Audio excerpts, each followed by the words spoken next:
Okay, so you drive past one every day. There are over 145,000 of them in the United States, sitting on the best corner, in almost every town. They're open when nothing else is. They sell something every driver needs.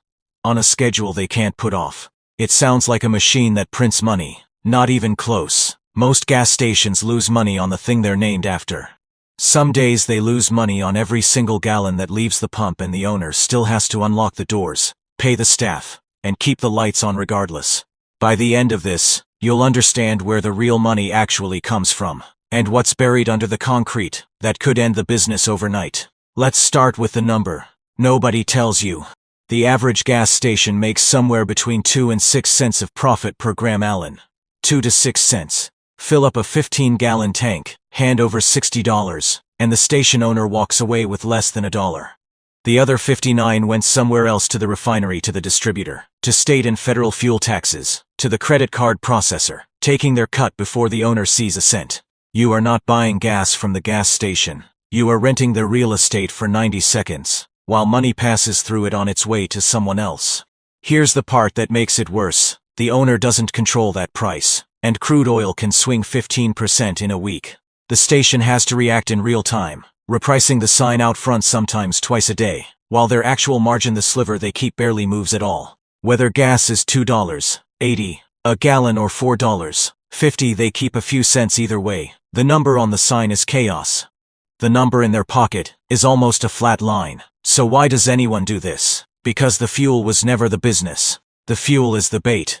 Everything about a gas station, the giant illuminated sign visible from the highway, the canopy, the price war with the station across the street, exists for one purpose: to get your car to stop moving for 4 minutes. What happens in those 4 minutes is where the actual company gets built.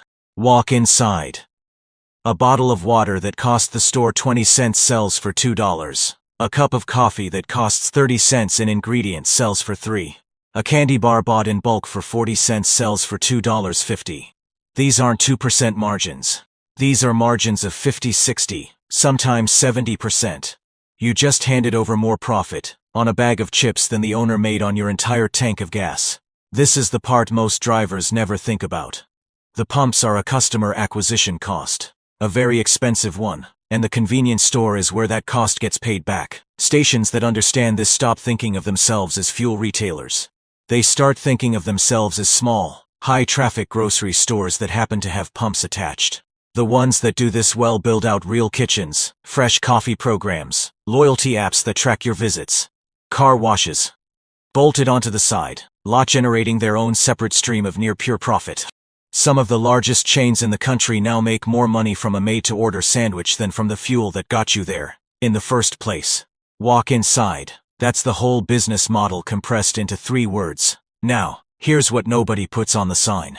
Underneath almost every gas station sits a set of massive steel or fiberglass tanks, buried in the ground, holding tens of thousands of gallons of fuel. These tanks are not permanent. They have a working life, and after 20-25 years they start to fail.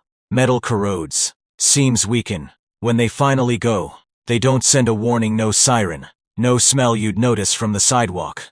The fuel just starts seeping downward, into the soil, toward the groundwater, underneath the same groundwater that, in a lot of towns, still feeds someone's well. Cleaning up a leaking tank isn't a $5,000 problem. It routinely runs into 6 figures.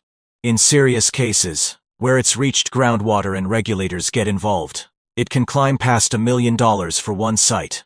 Under federal law, it doesn't matter who put the tank in the ground, or who owned it when it started leaking years ago. The liability follows whoever holds the deed the day it's discovered, not the previous owner, not the fuel supplier. That's why nobody serious buys a gas station without paying for soil testing first. It's not a formality.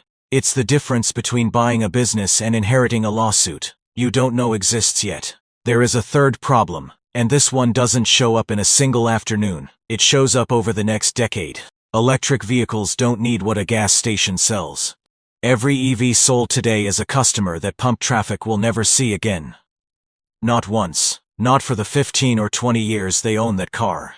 Industry analysts are already projecting that a meaningful share of today's fuel stations will be unprofitable within the next 10 years. simply because the number of cars that need what they're selling keeps shrinking. Smart operators are already reacting. A few are installing EV chargers next to the pumps. That's not sentiment. That's defense. An EV driver isn't in and out in 4 minutes. They're parked for 20-30 minutes while their car charges, and every one of those minutes is another chance to walk them into the store. Early data suggests EV drivers actually spend more inside than gas customers do, simply because they're stuck there longer.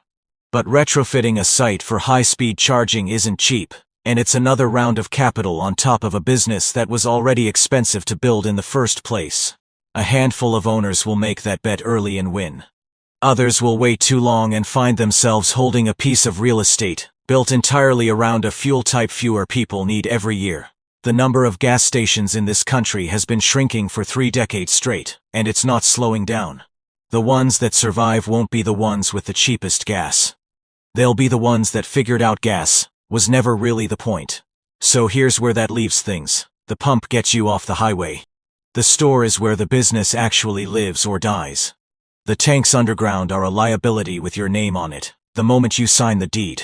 And the fuel itself, the thing painted 40 feet tall on the sign out front, is slowly becoming optional. The gas station isn't disappearing, it's just quietly becoming something else. The question is whether the owner sees that in time. You decide.